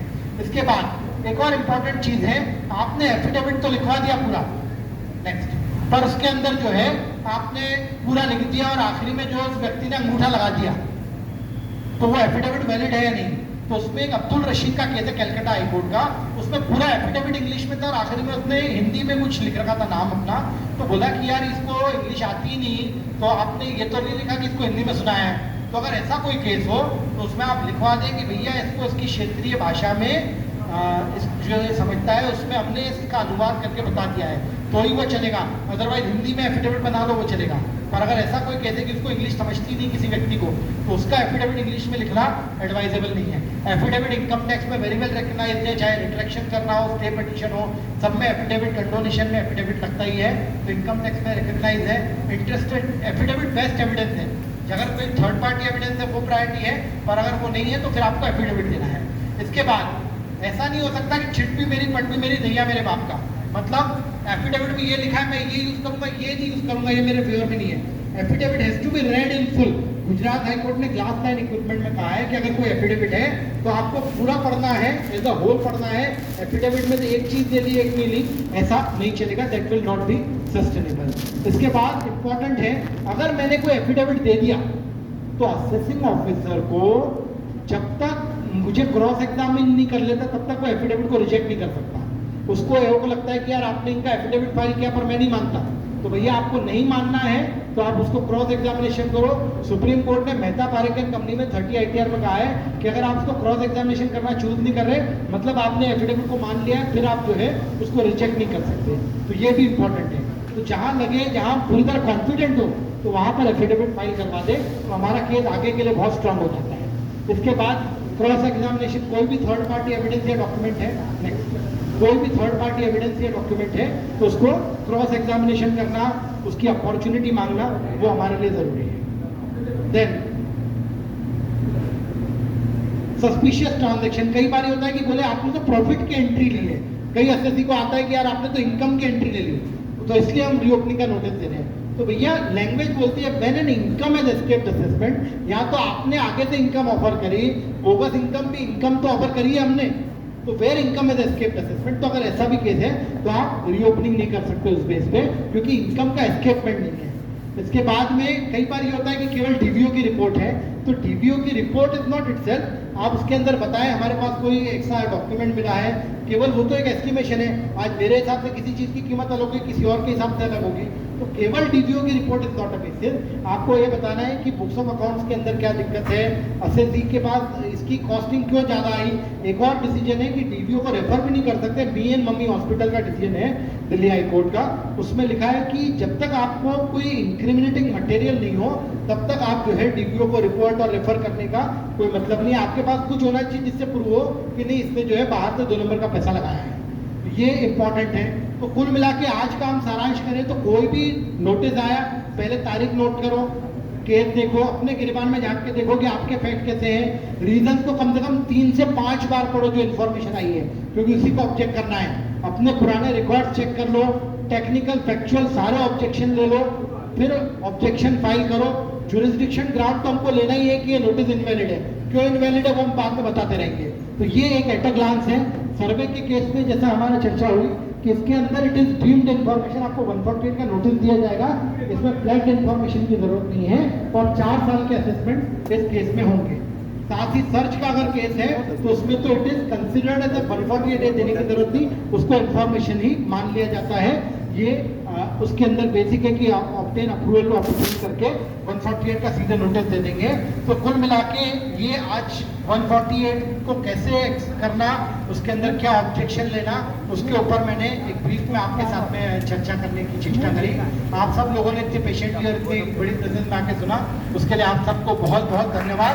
कोई क्वेश्चन हो तो उसके ऊपर ये थैंक यू। जैसा कि हमने पहले बोला था तो वो सारी जानकारी प्रोवाइड करना चाहिए। तो आपने ये बहुत अच्छा एस्पेक्ट रेज किया कि अगर वो मटेरियल नहीं दिया, केवल हमको इन्फॉर्मेशन दे दी, तो ये भी सुप्रीम कोर्ट के डिसीजन का कॉन्ट्रावेंशन है। इस ग्राउंड पे भी इसको चैलेंज किया जा सकता है अगर पूरा डिटेल मटेरियल प्रोवाइड नहीं किया गया है। तो बहुत एप्ट पॉइंट है सर। राइट। हेलो में क्या सर्च रिपोर्ट, सर्वे रिपोर्ट या और भी कोई स्टेटमेंट्स वगैरह रिकॉर्ड हुए हैं? सर ये जो मटेरियल है ये आप अलग से मांग सकते हैं, पर जो इंक्रिमिनेटिंग जो गंगोत्री है, जो बेसिक डॉक्यूमेंट है, अगर किसी थर्ड पार्टी का स्टेटमेंट है या कोई लूज पेपर या डॉक्यूमेंट मिला है, वो मटेरियल कहलाएगा। इंटरनल कम्युनिकेशन को मटेरियल की संज्ञा नहीं दे सकते हम, पर वो मांगेंगे तो उसको देना पड़ेगा, ये बात है। हेलो सर, एक क्वेश्चन है, जैसे हमने अपने जवाब अपलोड कर दिया, हम उसको रेक्टिफाई नहीं कर सकते, विड्रॉ नहीं कर सकते, लेकिन वहाँ पे से जो अपलोड हो रहे नोटिस वगैरह वो कई बार वहाँ से रिमूव हो जाते हैं। सर आपको मेल पे तो आए होंगे वो, कई बार मेल पे भी नहीं लिखे। अगर नहीं है तो वो इशूड ही नहीं कहलाएंगे। तो हम एक कह केस सकते हैं में 2 जुरिसडिक्शन ऑफिसर ने 148 इशू कर दिया, हमने रिप्लाई किया, आफ्टर वाइल एक वहाँ से रिमूव हो गया, तो उसकी क्या रेमेडी है? मैंने बताया ना, वो अगर आपको मेल पे नहीं आया तो वो इनवैलिड है, क्योंकि वो इशूड ही नहीं है। केवल अगर उसने पोर्टल पे अपलोड कर दिया, इसी कारण से जो कोर्ट ने डिस्कस किया कि केवल पोर्टल पे डाल देना, कभी भी आप हटा सकते हो, तो इसलिए वो उसकी सेंटिटी तब तक नहीं मानी जाएगी जब तक आपको इशू नहीं करते। तो जब तक मेल पे हमें नहीं मिलेगा वो नोटिस हम इशू नहीं मानेंगे, भले ही पोर्टल पे डालिए। Yes absolutely. पर आप ये चेक कर ले उन्होंने मेल आईडी सही डाला है या नहीं डाला, और आपको दिखता है तो आप तुरंत ऑब्जेक्ट करें कि इसकी सर्विस हमको नहीं हुई है, आपके पास सर्विस रिपोर्ट हो तो आप हमको दो। नहीं, जैसे 148 केस में हम रिप्लाई दे ही नहीं सकते, आपको डायरेक्ट वो ले जाके ITR पे ले जाता है। नहीं, 148A के केस में भी आप रिप्लाई दे सकते हैं। 148A में दे सकते हैं, लेकिन 148 जैसे इशू हुआ उसमें तो फिर तो आपको ITR फाइल करना पड़ेगा, उसके बाद ही आप रिप्लाई दे पाएंगे। अबे भाई, हाँ सर। जैसे कि आप पहले कुछ इन्फॉर्मेशन मांगते थे, CNI के अंतर्गत एक लेटर देते थे अपन कि ये हमारे फैक्ट्स, हाँ, उसी बेस पे उन्होंने 148 दिया था और अब 148A में दे दिया, तो अप्रूवल जो है वो जॉइंट कमिश्नर की है। तो इनवैलिड है सर, ज्वाइंट कमिश्नर की अप्रूवल आपको या तो CIT या तो CCIT की होनी चाहिए। इसलिए अगर नहीं है तो आप जो SPJ कम्युनिकेशन का बॉम्बे हाईकोर्ट का डिसीजन है और SPL सिद्धार्थ वाला, दोनों साइड करें, इनवैलिड नोटिस ही इनवैलिड है।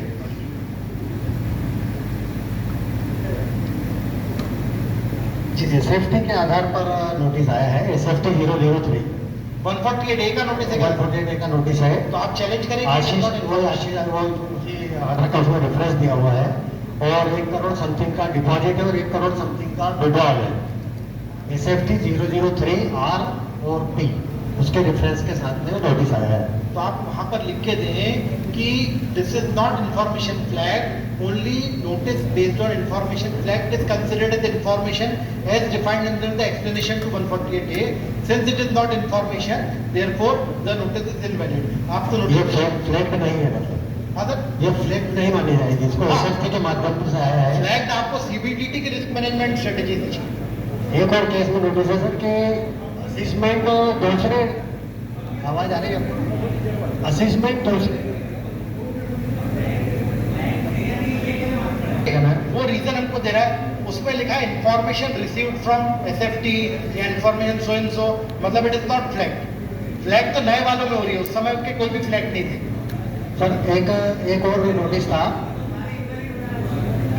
अपना काम तो यही है, पर कोई जो ये सेशन अटेंड नहीं करेगा, उनको ऑब्जेक्शन नहीं लेगा तो उसका बजट हो जाएगा। सर एक और नोटिस था, जो असिस्मेंट 5 नंबर जो है असीसी का इनवैलिड हो चुका था पहले, क्योंकि उसने तो एसोसिएशन पर्सन में ले लिया था, उसी में नोटिस आया है और वो पार्टनरशिप फर्म है जो वास्तव में ऑडिट होकर के असिस्मेंट हो चुका है उसका।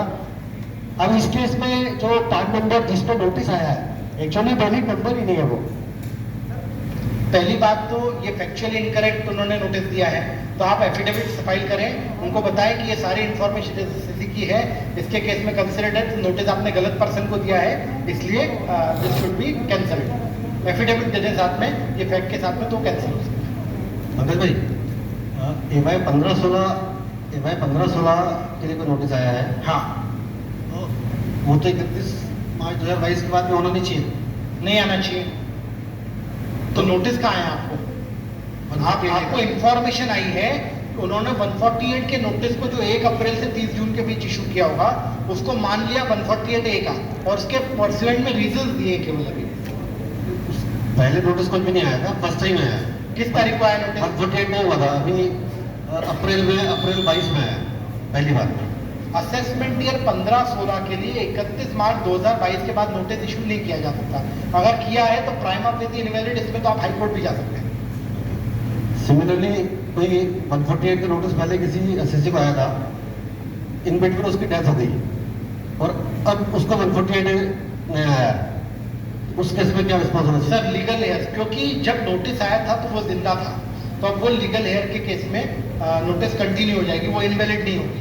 उसकी डेथ होने के बाद अगर नोटिस आता है ओरिजिनल, तो वो नोटिस इनवैलिड होता है। विपिन वालिया का दिल्ली हाईकोर्ट का डिसीजन है, अदरवाइज ये वैलिड है, लीगल हेयर के हाथ में चलेगी प्रोसीडिंग।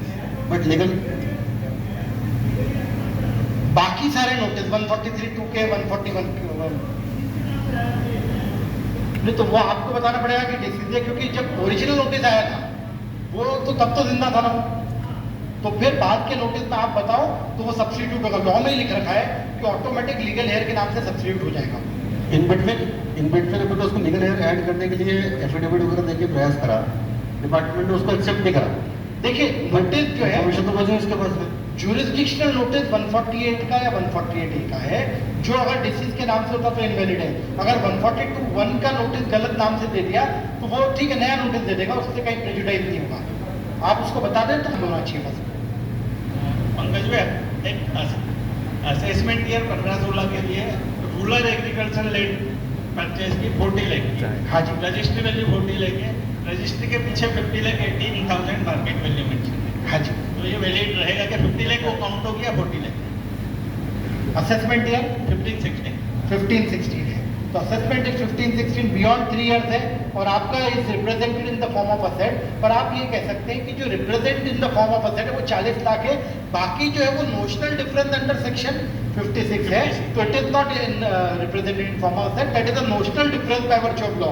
हमारा इन्वेस्टमेंट तो इतना है और आप भी एक्सेप्ट कर रहे हो कि 40 लाख है, केवल गाइडलाइन वैल्यू का जो डिफरेंस है वो नोशनल डिफरेंस है, इसलिए उस पर नहीं होना चाहिए। अब बाकी कोर्ट में आर्गुमेंट टेस्ट होगा, प्राइमा फेसी मेरा व्यू ये।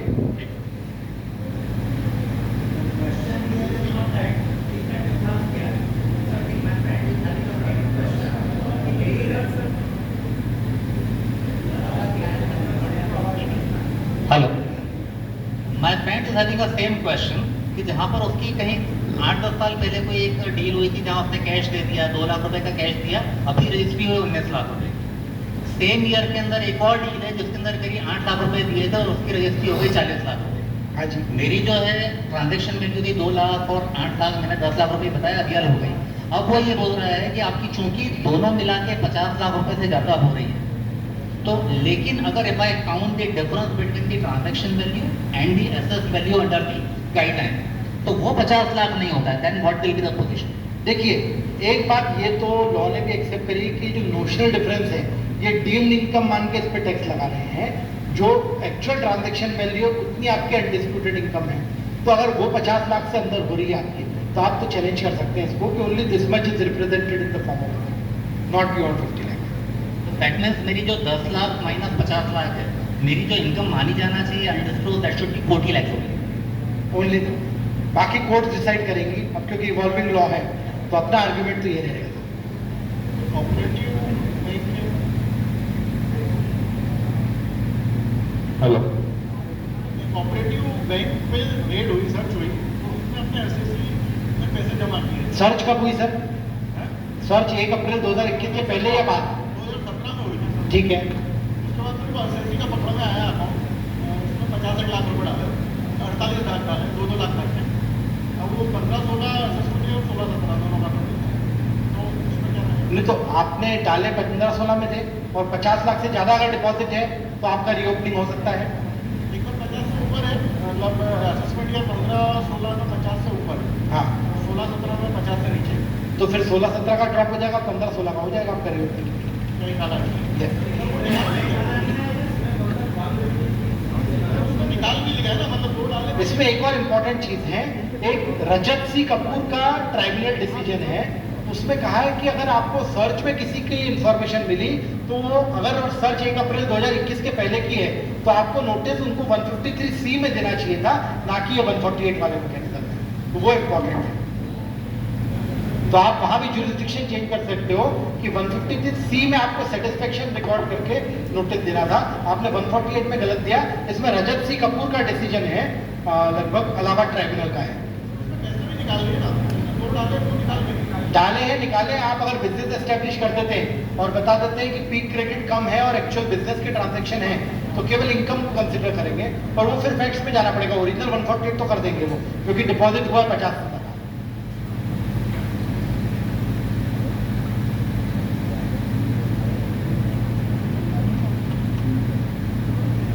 राइट सर, एनी किसी यहाँ पे नहीं है, ये तो अदरवाइज हमारे पास कोई आता ही नहीं है। नहीं सर, क्या है, ऐसा कहा गया है बचकर रहना है दुनिया की परछाई से। लोग यहाँ पहाड़ भी बना देते हैं राई से, बनना है तो बहता हुआ जल बनो, क्योंकि ठहरा हुआ जल ढक जाता है अपनी इकाई से। तो हम सबको बहता हुआ जल बनना है और अपने आप को कंटिन्यूसली अपडेट करते रहना है, सब तभी मिलेगा। केवल आपसे जो है एक गुजारिश इल्तजा है कि आज हमने जो कुछ सीखा है, जो कुछ समझा है, कृपया फ्री में किसी क्लाइंट को एडवाइस नहीं दें। इसकी नॉर्मल फीस पहले लें। अब नई रिजाइम आ गई है, फेस की जगह फेसलेस हो गया है, तो हम भी कैशलेस की जगह कैश हो जाए, फीस ले उसके बाद ही एडवाइस करें। एडवांस फीस में जहां तक हो सके वहां तक काम करें सर। ये हमारा नॉलेज है, ये हमारा इंटेलेक्चुअल प्रॉपर्टी राइट है। इसको अगर हम सेवाएं दे रहे हैं तो टाइम हमारी कीमत है। आज हम सब वर्किंग डे के अंदर दिन में 1 बजे तक ये बैठ के सुन रहे हैं, तो अपना टाइम इन्वेस्ट किया है, तो इसको लिक्विडेट भी करें। Thank you very much for such a patient.